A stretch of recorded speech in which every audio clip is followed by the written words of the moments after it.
For years, the Japanese Zero dominated the skies. Then America introduced one aircraft designed to hunt it down. The myth of the Zero.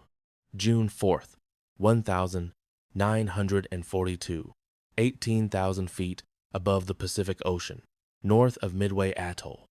The roar inside Ensign Harold Dusty Kleise's cockpit is deafening engine, wind, gunfire, all bleeding together into one continuous scream.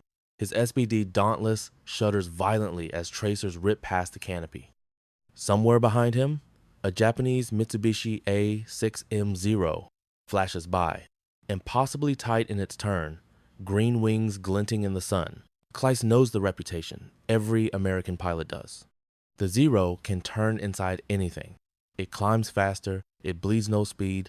If it gets on your tail, you're already dead. Across the Pacific in 1941 and early 1942, the Zero has become more than an aircraft. It is a myth whispered in briefing rooms, cursed in after-action reports, feared by pilots who have watched friends vanish in fireballs over Pearl Harbor, the Philippines, the Dutch East Indies. Designed by Jiro Horikoshi, stripped of armor and self-sealing fuel tanks to save weight, the Zero is a scalpel in the sky. Against the early war American fighters, the F-2A Buffalo, the P-40 Warhawk, it is devastating. Japanese naval aviators, hardened by years of combat in China, use it mercilessly. They fight in tight turning engagements, luring Allied pilots into fatal dogfights. One by one, American planes stall, spin, and burn. By early 1942, the balance of air power in the Pacific is brutally clear. Then something unexpected happens. In the Aleutian Islands, far north of the main battle lines, a Japanese Zero goes down almost intact. Its pilot, Petty Officer Tadayoshi Koga, dies in the crash. But the aircraft survives, bent, muddy, but whole. When American engineers finally get their hands on it, the myth begins to crack. They fly it, they test it, they push it to its limits, and they discover the truth. The Zero is deadly but fragile. Its controls stiffen at high speed. Its roll rate collapses in a dive.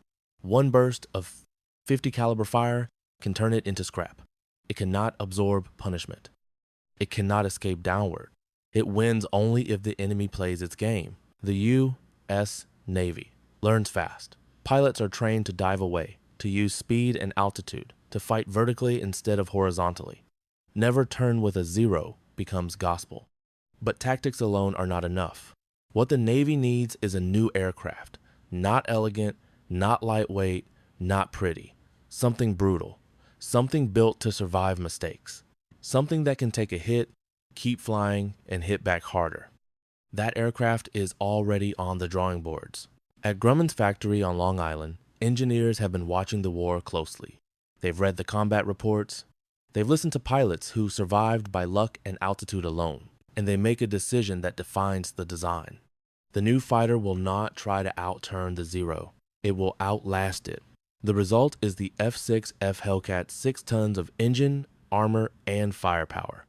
Powered by the massive Pratt & Whitney R2800 double wasp, producing over 2,000 horsepower, the Hellcat is nearly 1,000 pounds heavier than a Zero. It carries 6 .50 caliber machine guns. It has armor plate around the cockpit. It has self-sealing fuel tanks. And most importantly, it dives like a falling anvil. When the first Hellcats reached the fleet in 1943, some pilots are skeptical. It feels heavy. It doesn't dance. It doesn't whisper. It growls. The first true test comes over the Solomon Islands and the skies above Rabaul. Veteran Japanese pilots meet this new American fighter expecting another easy kill. Instead, they find something terrifying.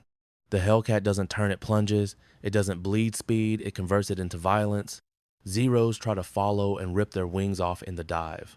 Others score hits, only to watch the American fighter shrug them off and come back firing. Slowly, painfully, the myth of the Zero begins to die not in one battle, but in dozens of flaming spirals into the sea. And by late 1943, the balance of power in the Pacific Air War is shifting. For the first time, Japanese pilots realize something unthinkable. They are no longer hunting. They are being hunted. The Hellcat Ascendant. October 6, 943, skies over Wake Island. Lieutenant Commander David McCampbell pushes the Hellcat's nose down and feels the aircraft surge forward like a freight train cut loose. The airframe shudders, but it holds. Below him, a Zero tries to follow and fails. Its wings tremble, then the Japanese pilot pulls up too late. McCampbell rolls, squeezes the trigger, and the sky fills with fire. By now, the Hellcat is everywhere, from the decks of Essex-class carriers to forward airstrips carved out of coral. It has become the backbone of U.S. naval aviation, and the pilots flying it are learning how to use it with ruthless efficiency. The rules are simple: fight fast, fight high, dive, fire, climb, never stay, never turn. This is not individual dueling, it is industrialized air combat. The Hellcat's climb rate allows it to dictate when the fight begins. Its dive speed lets it decide when the fight ends. And its durability means pilots can survive mistakes that would have been fatal a year earlier. Zero score hits fuel leaks, oil sprays, panels tear away, but the Hellcat keeps flying. Japanese pilots notice another change. The Americans are no longer green. By 1944, U.S. Navy training pipelines are producing disciplined, well-drilled aviators in massive numbers. Replacement pilots arrive with hundreds of hours of flight time. Meanwhile, Japan's elite pre-war airmen are gone, killed over Guadalcanal, the Solomons, New Guinea. The Zero remains maneuverable. It remains dangerous in the hands of a veteran. But veterans are becoming rare. The turning point comes in June 1944, during the Battle of the Philippine Sea. It begins before dawn. Radar contacts bloom on American screens. Hundreds of Japanese aircraft are inbound. The carriers launch everything they have. What follows becomes known as the Great Marianas Turkey Shoot. Hellcats intercept Japanese formations at altitude. They attack in coordinated waves. Zeros fall by the dozens.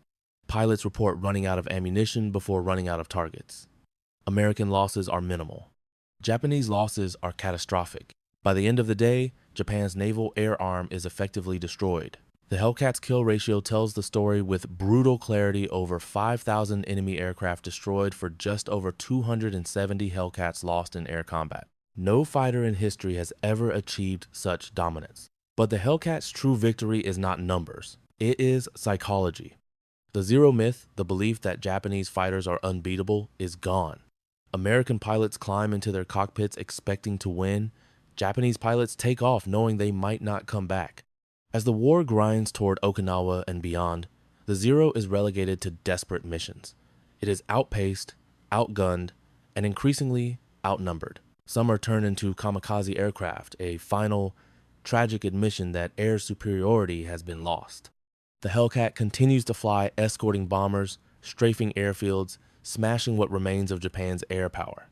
It is not glamorous, it does not spin gracefully, it does not need to. It survives. When the war ends in August 1945, the Hellcat is quietly retired from the spotlight, replaced by sleeker jets and faster designs. But its legacy remains unmatched. It was not the fastest fighter. It was not the most agile. It was the right aircraft, built at the right moment, to kill a myth that once ruled the Pacific skies. And in doing so, it helped turn the tide of the war. The story of the F6F Hellcat is not just the story of an aircraft. It is a testament to how modern warfare is decided through adaptation, study, and industrial might. When the Mitsubishi A6M Zero ruled the skies over the Pacific, it represented a philosophy of combat built on individual skill, agility, and elite pilots. But war does not stand still, and America did not try to beat the Zero by imitating it. Instead, the Hellcat was born to change the rules of the game. It accepted weight in exchange for power, sacrificed agility for survivability. More importantly, it was placed in the hands of well-trained pilots flying disciplined tactics, supported by radar, aircraft carriers, and a vast industrial backbone. As the Hellcat dominated the skies, the myth of the Zero did not fall in a single moment, but through thousands of brutal encounters. Japan's air superiority vanished, triggering an irreversible shift in the balance of the Pacific War. In the end, the Hellcat did not need to be glamorous. Its mission was simple: to win. And it did so ruthlessly, efficiently, and decisively, shattering a legend and turning the tide of history.